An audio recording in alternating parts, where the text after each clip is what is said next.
The war had lasted for 300 years. The once beautiful galaxy was now filled with dead worlds and broken fleets. Two sides fought without end: the organized Galactic Alliance and the mysterious Void-born Dominion. Neither side could win. Neither side would surrender.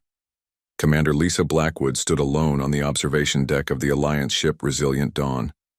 Her dark hair was pulled back tightly, and her uniform showed the signs of a long day. Through the large window, she watched the remains of another destroyed fleet floating in space. Broken ships and frozen bodies drifted silently in the blackness. Lisa had seen this sight too many times before.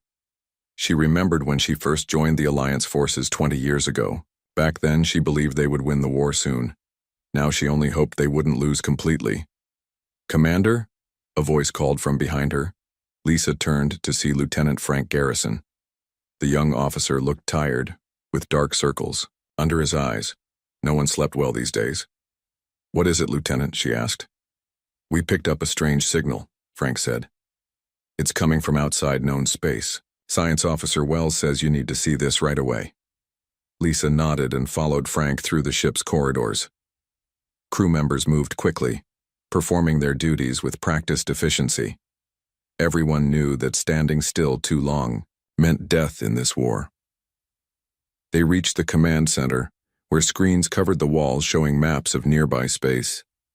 In the middle of the room stood Science Officer Nadia Wells, a brilliant woman who had studied the Voidborn for most of her career. "Commander, listen to this," Nadia said, pressing buttons on her control panel. A strange sound filled the room. It wasn't like Alliance communications or the harsh noises the Voidborn used. This was different, organized but simple.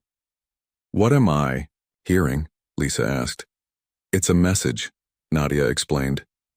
"It's being broadcast on old frequencies that nobody has used for thousands of years.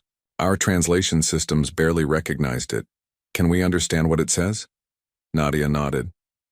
The computer just finished the translation. She pressed another button. A calm voice spoke through the speakers. "This is Captain Olivia Carter of the EO Earthship Starseeker. We are peaceful explorers from the planet Earth. We have recently developed faster-than-light travel and wish to make contact with other intelligent life. We come in peace and friendship." The message repeated. Lisa, Frank, and Nadia stared at each other in shock. "Earth?" Lisa asked. "I've never heard of it."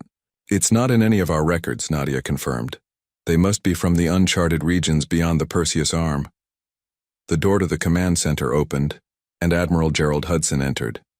He was a large man with gray hair and a face marked by years of difficult decisions. Everyone stood straighter as he walked in. "I heard we received an unusual transmission," he said. His voice was deep and rough. "Yes, Admiral," Lisa said. "It appears to be a new species making first contact." "Show me everything," the Admiral ordered. Nadia brought up an image on the main screen. It showed a simple spacecraft unlike any Alliance or Dominion design. It was clearly built for exploration rather than war, with large observation windows and external research equipment. On its side was a strange symbol, a blue and green circle. "Their ship is primitive by our standards," Nadia explained. "Their faster-than-light drive is similar to what we used 2,000 years ago. Their weapons are minimal. They would have no chance against even our smallest vessels, let alone the Voidborn." Admiral Hudson's face grew serious. "And they've chosen this moment to enter the galaxy." He shook his head slowly. 300 years of war has turned our galaxy into a graveyard, and these newcomers have no idea what they're flying into. "Should we respond?" Lisa asked. The Admiral thought for a moment. "Yes. These humans need to be warned. If the Voidborn discover them first." He didn't need to finish the sentence. Everyone knew what would happen. In the last 100 years, the Voidborn had found 12 new species. All 12 were now extinct. "Prepare a response message," the Admiral ordered. "Tell them to stay where they are. We'll send an escort to bring them to Alliance space safely." As the crew moved to follow orders, Lisa studied the image of the human ship. Something about its design showed a curious blend of caution and boldness. The ship had basic shield generators but also large windows that would be a weakness in battle. It carried simple weapons, but also extended research equipment that would be damaged in the first moments of combat. They built this ship never having met another species, Lisa realized aloud. They don't know about the war. Their ignorance might get them killed, Frank said. Or it might be exactly what we need, Nadia responded quietly. Lisa looked at her questioningly. Think about it, Nadia explained. Every species in the Alliance has been fighting the Voidborn for generations. Our thinking has become fixed. We've tried the same strategies for hundreds of years and we're slowly losing. These humans will see everything with fresh eyes. Lisa considered this. After centuries of fighting, the Alliance was running out of resources, planets, and hope. Maybe these newcomers would notice something everyone else had missed. Admiral Hudson returned to Lisa's side. Commander Blackwood, I'm assigning you to lead the greeting mission. Take the Resilient Dawn and 2 escort ships. Find these humans and bring them safely to Harmony Point Station. Yes, Admiral, Lisa replied. And Lisa, he added more quietly using her first name, be careful. In all my years, I've never seen a species survive its first meeting with the Voidborn. If they attack while you're out there... I understand, sir. As Lisa left to prepare her ship, she looked once more at the image of the Earth vessel, so small and fragile against the vastness of space and the horrors of war. These humans had no idea what they were entering, yet deep inside, something Lisa hadn't felt in years stirred faintly to life. A tiny spark of hope. The galaxy had been shattered by centuries of endless war, and now humanity had arrived. Perhaps, just perhaps, everything was about to change. 7 days passed before the Alliance ships found the human vessel. When they did, Commander Lisa Blackwood was surprised. The Earth ship Starseeker was even smaller than their scans had shown. It looked like a child's toy next to the massive. Alliance warships, open communication, Lisa ordered, sitting straight in her command chair. The main screen lit up, showing a woman with short brown hair and calm blue eyes. She wore a simple white uniform with a small patch showing the same blue and green circle from the ship's hull. This is Captain Olivia Carter of the Earth ship Starseeker, the woman said. Her voice was steady and confident. Thank you for responding to our message. Lisa nodded politely. I am Commander Lisa Blackwood of the Alliance ship Resilient Dawn. Captain Carter, we came to escort you to safe space. This region is dangerous. Captain Carter smiled slightly. We've noticed your ship's extensive weapon systems, Commander. It seems we've arrived during troubled times. That's putting it mildly, Lisa replied. The galaxy has been at war for over 300 years. The human captain's face showed no surprise, which struck Lisa as odd. Most people would react with shock to such news. We would be grateful for your escort, Captain Carter said. May we send a small team to your ship to learn about your alliance? Lisa hesitated but then agreed. Alliance rules required new species to be brought to Harmony Point Station for formal meetings. But she was curious about these humans. We will prepare to receive your shuttle. 2 hours later, 3 humans stood in the Resilient Dawn's meeting room. Captain Carter was joined by 2 others. Chief Science Officer Paul Martinez, a man with dark eyes and a thoughtful expression, and Security Chief Samantha Collins, a tall woman who watched everything with careful attention. Lisa had brought Science Officer Nadia Wells and Lieutenant Frank Garrison with her. Admiral Hudson joined by holographic projection from his command ship. Welcome aboard, Lisa said formally. Captain Carter bowed slightly. Thank you for your hospitality. We are eager to learn about your alliance and this conflict you're engaged. And Admiral Hudson's projection stepped forward. Before we share sensitive information, we need to know more about your species and your intentions in this galaxy. The humans exchanged glances before Carter spoke. We come from Earth, the 3rd planet in our solar system. Humanity has only recently developed faster-than-light travel. We sent out exploratory vessels in different directions.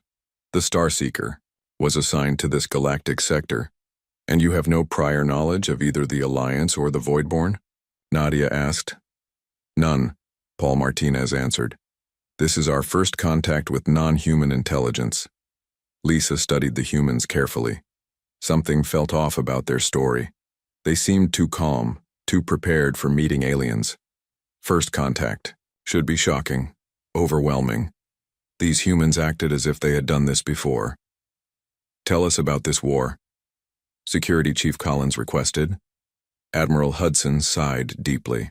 The conflict began 312 years ago when the Voidborn emerged from the darkness between galactic arms. They attacked without warning or provocation. Since then, we've been fighting for survival. The Voidborn? Captain Carter asked. That's what we call them, Nadia explained. They never communicated their actual name. They rarely communicate at all, except to demand surrender before an attack. May we see what they look like? Paul Martinez asked. Nadia activated a holographic display showing a Voidborn ship. It was black and twisted, looking more grown than built. Next, she showed an image of a Voidborn being, tall and thin, with pale skin that seemed to absorb light. Its face had no mouth, only large dark eyes. The humans stared at the image with intense focus. Lisa noticed Paul Martinez's hand trembling slightly. And their combat tactics? Security Chief Collins asked. How do they fight? Frank activated another display showing battle recordings. They prefer hit-and-run attacks. They strike civilian targets as often as military ones. They avoid direct confrontation with our main fleets, instead targeting supply lines and colonies. The humans watched several battle recordings. Lisa was surprised by their questions, detailed, specific, and focused on Voidborn weaknesses rather than their strengths.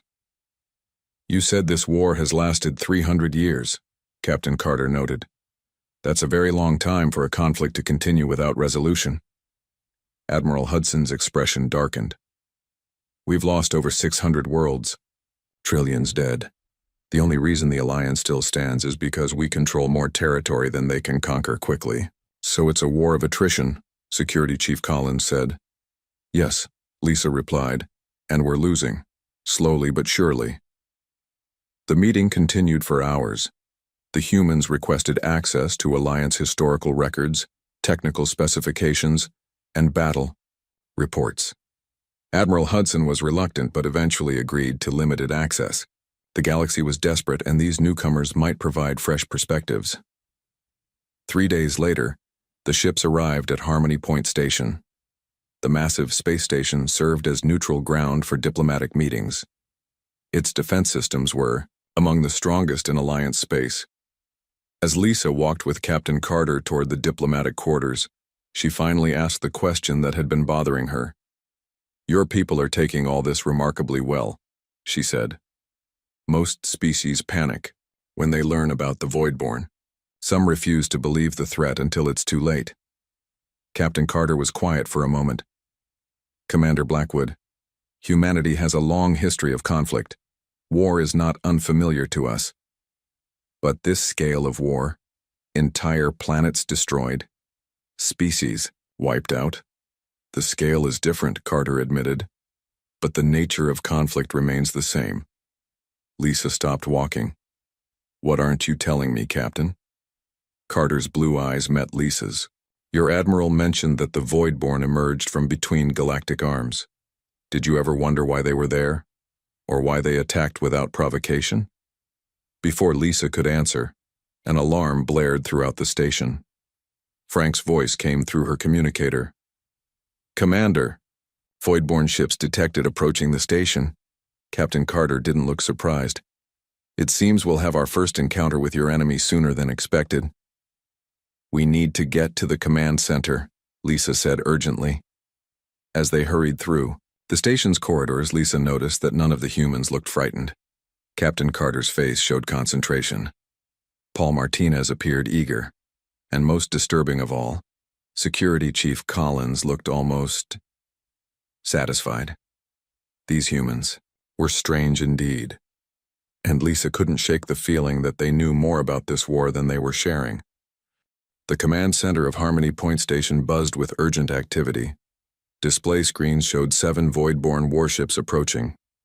Alliance officers rushed to battle stations while civilians ran to evacuation ships. Commander Lisa Blackwood stood with Admiral Hudson, watching the tactical display with grim faces.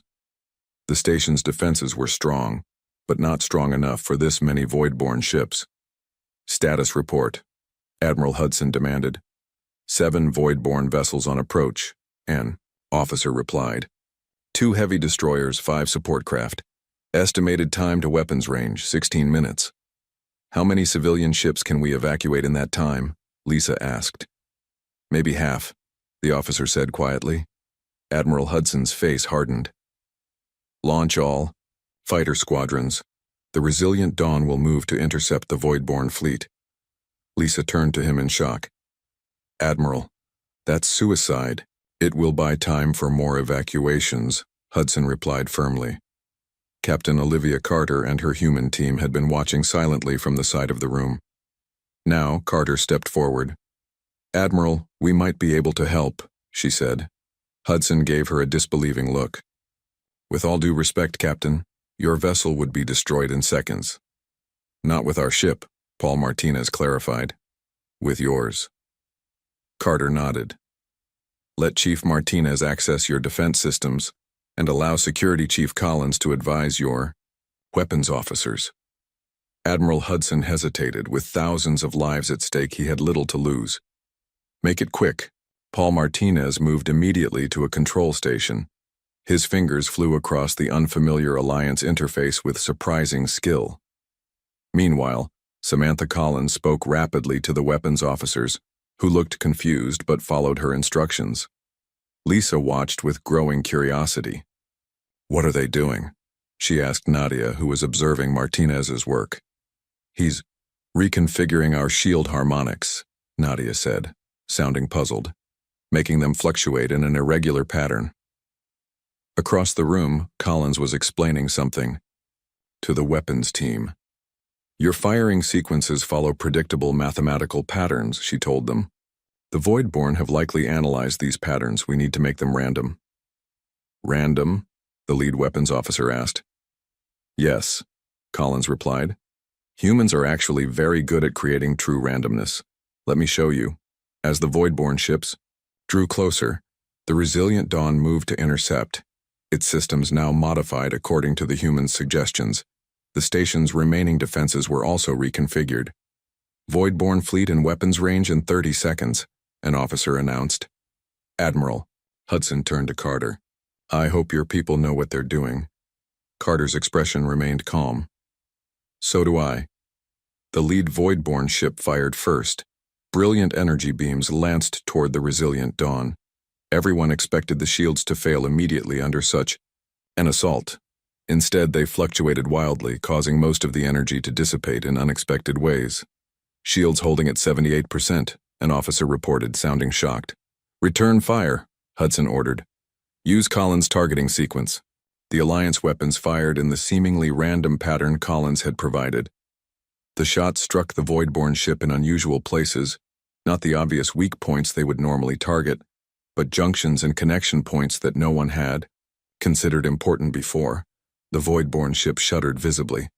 Its return fire came more slowly, less coordinated. It's working, Lisa whispered, hardly believing her eyes. Now, Carter suddenly shouted. The lead ship is adjusting its formation. Hit it with everything. Admiral Hudson didn't hesitate.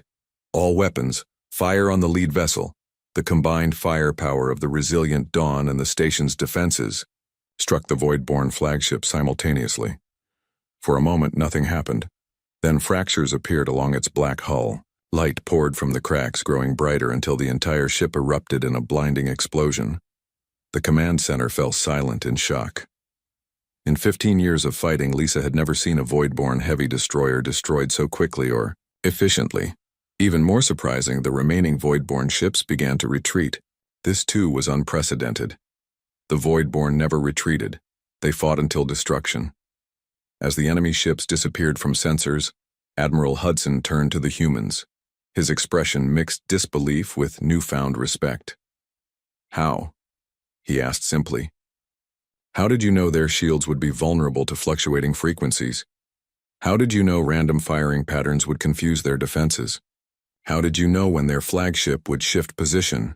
The 3 humans exchanged glances before Captain Carter spoke. Because it's what we would have done, she said quietly. I don't understand, Lisa said, stepping closer. Your alliance has been fighting the Voidborn for centuries, Paul Martinez explained. You've developed tactics specifically to counter their methods. But have you ever asked why they fight the way they do? They fight like us, Samantha Collins added. Like you? Nadia asked, confused. How could they fight like humans when you've never met them before? Captain Carter's expression grew serious. Not like humans specifically, like insurgents, like a resistance force fighting against a technologically superior enemy. The Alliance officers stared at the humans with growing confusion. Their hit-and-run tactics, Carter continued. Their targeting of civilian infrastructure, their apparent disregard for territory. These aren't the strategies of a conquering force. They're the strategies of the conquered, Collins finished. A heavy silence fell over the command center. It was Lisa who finally understood first. You're suggesting the Voidborn aren't invaders, she said slowly. You're suggesting they were here before. We need to speak with your full high command, Carter replied. There's something about the Voidborn we believe you don't know. Hours later, in a secure conference room, Carter explained further to Admiral Hudson and the station's senior staff. We studied your historical records and the Voidborn language patterns, she said. There are similarities between Voidborn communication and fragments of ancient script found in ruins throughout the Perseus Arm. Paul Martinez displayed linguistic analysis on a screen, showing the connections. These ruins date back 12,000 years, he continued. Long before the Alliance formed. What are you saying? Admiral Hudson demanded. We believe that the ancestors of your Alliance species may have driven another civilization into the void between galaxies, Carter said carefully. And now, after 12,000 years, they've returned. That's impossible, Hudson argued. None of our species existed 12,000 years ago. Your current civilization didn't, Martinez agreed. But your evolutionary ancestors did. The ruins show evidence of a war of extinction waged against another species. Lisa sat quietly, processing this shocking theory. If true, it changed everything they thought they knew about the conflict. Is this why they never communicate? She asked. Why they destroy without negotiation? Possibly, Carter nodded. They may believe no communication is possible with those who once tried to exterminate them. Admiral Hudson stood up, his face troubled. Even if this wild theory is true, it doesn't justify 300 years of genocide. No, Carter agreed. But understanding your enemy is the first step toward ending a war. And how would you know that? Hudson asked sharply. Carter's answer was simple but chilling. Because humanity has been both the conqueror and the conquered. We've played both roles in our own history, many times over. We recognize the patterns because we've lived them. Word of the human theory spread quickly through Alliance space. Some leaders dismissed it as nonsense. Others saw it as a desperate attempt by the newcomers to seem important. But many were intrigued. After 300 years of war with no end in sight, any new perspective deserved consideration. 2 weeks after the battle at Harmony Point, the Alliance High Command gathered on Sanctuary Prime, their most secure world. Leaders from all 37 remaining Alliance species came to hear what the humans had to say. The meeting hall was grand, with high ceilings and ancient stone columns. The Alliance leaders sat in a semicircle facing a central platform where the human delegation would present their case. Commander Lisa Blackwood stood near the entrance with Admiral Hudson. They had become the unofficial guides for the humans during their stay in Alliance space. Do you believe their theory? Lisa asked quietly. Admiral Hudson frowned. I want to say no. The idea that we drove the Voidborn away thousands of years ago seems impossible, but their tactical insights were correct. Lisa finished for him. Hudson nodded. Exactly. After the battle at Harmony Point, the modified defense strategies were tested by 12 other Alliance fleets. All reported increased effectiveness against Voidborn attacks. The doors opened and the human delegation entered, now expanded to include General Richard Lewis, a lean older man with steel-gray hair who was introduced as Earth's foremost military historian. As the humans took their places on the platform, Supreme Commander Eliza Morgan called the meeting to order. She was tall with sharp features and eyes that had seen too much death. "We are here to consider a theory presented by our visitors from Earth," she began. "While many find their claims difficult to accept, they have demonstrated tactical knowledge that has already saved many Alliance lives. We will hear them out fully before making any judgments." She gestured to Captain Carter, who stepped forward. "Thank you, Commander Morgan," Carter said. "We understand how strange our theory must sound, but please consider the evidence." "General," Lewis activated a holographic display showing what seemed to be Earth's military history. Images of human conflicts through the ages appeared. Primitive warriors with spears, armies with early firearms, modern soldiers with advanced weapons. "Throughout human history," Lewis explained, "we have fought ourselves almost constantly. These conflicts have taught us to recognize patterns in warfare." The display changed to show maps of void-born attacks over the past 300 years. Tiny lights marked each strike, creating a complex web across Alliance space. "Look at this pattern," Lewis continued. "The void-born don't fight like conquerors. When they take territory, they rarely fortify it. When they destroy a world, they almost never colonize it afterward. Instead, they strike, disappear, and strike somewhere else." He compared these tactics to historical Earth conflicts where weaker forces fought against stronger ones. "These are the strategies of a resistance movement," Lewis said firmly. "Of a people fighting against what they see as occupiers of their homeland." Murmurs spread through the assembly. Some leaders looked offended, others thoughtful. Supreme Commander Morgan leaned forward. "You suggest we are occupying their territory? The Alliance has existed for over 5,000 years. The Voidborn appeared only 3 centuries ago." Paul Martinez stepped up next, his calm voice cutting through the tension. "We've analyzed writing found in ancient ruins across Alliance space," he said. "Many of these symbols match elements of Voidborn communication." He displayed the evidence on screen, fragments of script from ruins dating back 12,000 years alongside intercepted Voidborn messages. The similarities were striking. "These ruins predate any current Alliance civilization," Martinez continued, "but they show evidence of an advanced culture that suddenly disappeared. Many sites show signs of violent destruction." Samantha Collins joined the presentation. "We believe that 12,000 years ago, a galactic civilization existed where the Alliance now stands. Something happened, perhaps a war of extinction conducted by the evolutionary ancestors of some Alliance species." The hall erupted in angry voices. Many leaders shouted that this was impossible, offensive, or simply a distraction from fighting the war.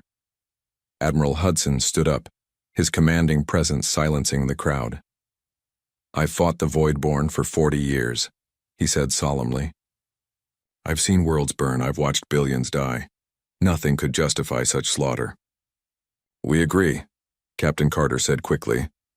"Understanding doesn't mean excusing, but it might mean finding a path to peace that has eluded the Alliance for centuries." Lisa observed the reactions around the room. Most leaders remained skeptical, but some were considering the possibilities. Among them was Krell, an elder from the Talatian species. The Talatians were known for their extensive historical archives. "There are legends," Krell said slowly, his voice raspy with age. "Tales past, down before our written history. They speak of a great darkness when our ancestors drove the shadow people into the void between stars. We dismissed these as myths. Perhaps we were wrong." Other leaders began to share similar ancient stories from their own cultures. Legends of conflicts with beings who fled into the darkness of space, vowing to return. For hours, the debate continued. Evidence was presented, questioned, and analyzed. The humans answered each challenge with patience and clarity.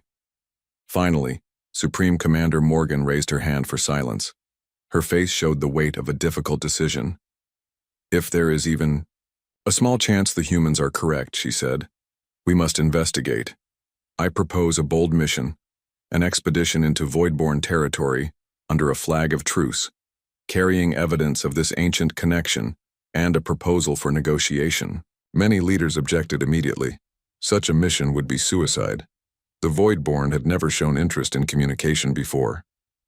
Who would undertake such a mission? One asked skeptically. I will, Lisa said, surprising even herself by stepping forward. Commander Blackwood of the Resilient Dawn Volunteers. Admiral Hudson stared at her in shock but said nothing to stop her. And we will join you, Captain Carter added, standing beside Lisa. Humanity has experienced bridging seemingly impossible divides. Supreme Commander Morgan nodded slowly. Then it is decided. We will prepare a diplomatic vessel. Commander Blackwood and Captain Carter will lead a joint human alliance expedition into Voidborn space. As the meeting ended, Lisa found herself standing alone with Carter in a quiet corridor. Why did you volunteer? Carter asked. You've fought the Voidborn your entire career. Most Alliance officers would rather die than try to talk to them. Lisa was silent for a moment before answering. Because if you're right, if the Voidborn were driven from their homes thousands of years ago, then everything I thought I knew about this war is wrong, and I need to know the truth. Carter smiled slightly. That's very human of you. Is it? Lisa asked. Yes, Carter replied. Questioning what you've always believed, risking everything for the truth. That's something humanity has always valued, even when we fail to live up to it. As they walked together, Lisa wondered what would happen if they actually made contact with the Voidborn. After centuries of war, could peace ever be possible? It seemed impossible, but then again, so had defeating a Voidborn fleet until the humans showed them how. Perhaps that was humanity's greatest gift to the shattered galaxy. Not technology or weapons, but a new perspective. A way of seeing old enemies with fresh eyes. Preparing for the diplomatic mission took 3 weeks. The Alliance converted one of their cruisers into a vessel suitable for peace talks, removing most weapons and adding clear markings in both Alliance and what they believed to be Voidborn language. They named the ship Olive Branch, an old human term for peace. The humans, meanwhile, had been busy. Earth had sent additional ships after learning about the Galactic War. From these vessels, they constructed a small but impressive craft named Unity. Its design was strange to Alliance eyes. Parts of it seemed unnecessarily exposed, and its communication array was much larger than its defensive systems. Commander. Lisa Blackwood supervised the final preparations from the Olive Branch's bridge. The mission would include a small crew of 15, 7 Alliance members from different species and 8 humans including Captain Carter, Paul Martinez, and Samantha Collins. Are you nervous? Admiral Hudson asked, joining Lisa by the main view screen. He had come to see them off. Terrified, Lisa admitted. We're more likely to be destroyed than heard. Hudson nodded grimly. I've fought the Voidborn my entire life. The idea of talking to them instead. He shook his head. It feels wrong. If we fail, the war continues as before, Lisa said. But if the humans are right, Hudson looked at her with sad eyes. Then we've been fighting the wrong war for 3 centuries. As the Admiral left, Captain Carter arrived on the bridge. She carried a small metal box. Final gift from Earth, Carter explained, opening the box to reveal a simple crystal disc. Our complete history, every conflict, every peace treaty, every war and reconciliation humanity has experienced. If we manage to communicate with the Voidborn, we want them to see that enemies can become allies. Lisa studied the disc. You believe peace is truly possible, after all the bloodshed? Peace is never easy, Carter said. But sometimes the longest wars end not with victory, but with understanding. The 2 ships departed the next day, traveling in formation toward the coordinates Paul Martinez had calculated based on ancient star charts. The journey would take them deep into Voidborn territory, a place no Alliance vessel had ever returned from. Day after day passed in tense silence. They encountered no Voidborn ships, which was both a relief and a worry. Had they been detected? Were they being watched? Or were they simply following the wrong path? On the 12th day, they reached their destination, a region of space the ancient charts marked as Saraki, a name that appeared in several Voidborn transmissions. This is it, Martinez announced from his station on the Unity. If the charts are correct, this area once contained a major void-born world. Scanning, Nadia reported from the olive branch. There's nothing here now, just empty space and stellar debris. Lisa studied the readings. Not completely empty. The debris field has unusual properties. These could be remnants of an artificial structure, perhaps a space station or orbital habitat. Or a destroyed planet, Carter suggested quietly. Lisa felt a chill. Had her ancestors or those of the other Alliance species destroyed an entire world?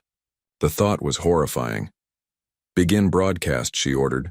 The mission plan called for them to transmit their message on all frequencies, including the harmonic patterns Martinez had identified in void-born communications. The message was simple, but carefully crafted. We believe we have discovered the truth about our shared past. We wish to speak. We come unarmed. Hours passed with no response. The crew grew increasingly anxious. We should consider withdrawing, Lisa suggested after nearly a full day of silence. If they're not going to respond. Her words were cut short, as sensors suddenly blared warnings. Space itself seemed to twist around them, and dozens of void-born ships appeared, surrounding both vessels in a perfect sphere formation. No evasive action, Carter ordered her crew quickly. Maintain position. Shields? Lisa asked. Not yet, Carter replied. Let them see we mean what we say. The void-born ships held position, weapons clearly ready, but not firing. Minutes stretched into an hour with no movement or communication. Then a different kind of void-born vessel approached, smaller than their warships, with no visible weapons. It moved directly toward the Unity. They're scanning us, Martinez reported. His voice tense, very thoroughly. Another hour passed before a transmission cut through every communication channel. The sound was unlike any void-born communication ever recorded. It was clear, structured, and obviously meant to be understood. The message was simple. Why have you come? Carter looked to Lisa, who nodded. Together, they transmitted the evidence they had gathered. The linguistic connections, the ancient ruins, the historical fragments suggesting a civilization driven from their homes 12,000 years ago.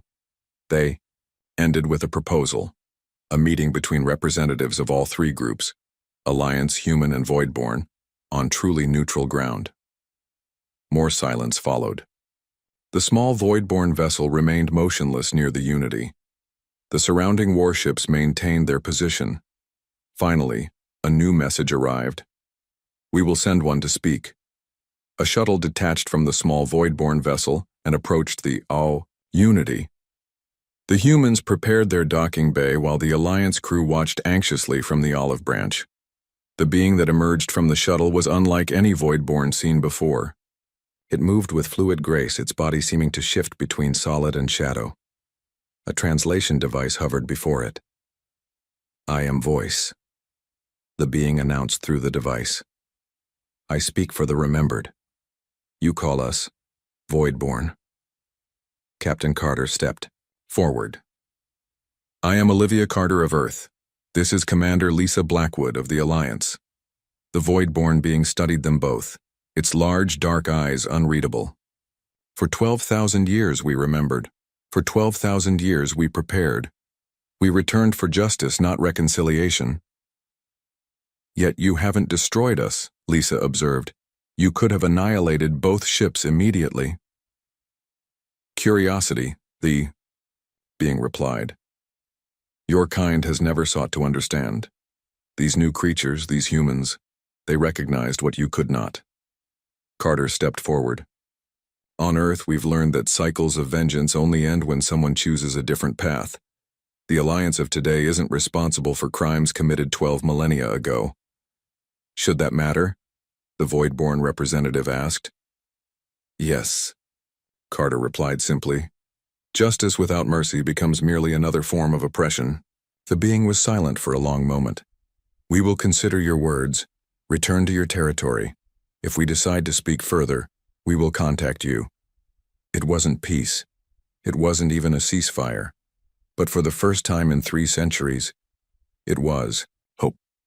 As the expedition returned to Alliance space, Lisa found Carter on the observation deck staring at the stars. "Do you think they'll contact us again?" Lisa asked. "I don't know," Carter admitted. "But they listened. After 12,000 years of hatred, they listened." Lisa nodded slowly. "Before you arrived, the Alliance was losing. Another decade, perhaps. Less. And the Voidborn would have achieved total victory. And now? Now, everything has changed." Lisa turned to face the human captain. "When your ships first appeared, we thought you were just another species that would be consumed by this war." Carter smiled faintly. "Humanity has always had a talent for changing the rules. For better or worse, that's what we bring to the galaxy." As Alliance territory came into view, Lisa reflected on the strange twist of fate that had brought humans into this ancient conflict. With the galaxy shattered by centuries of war, humanity had arrived, and the war might never be the same again.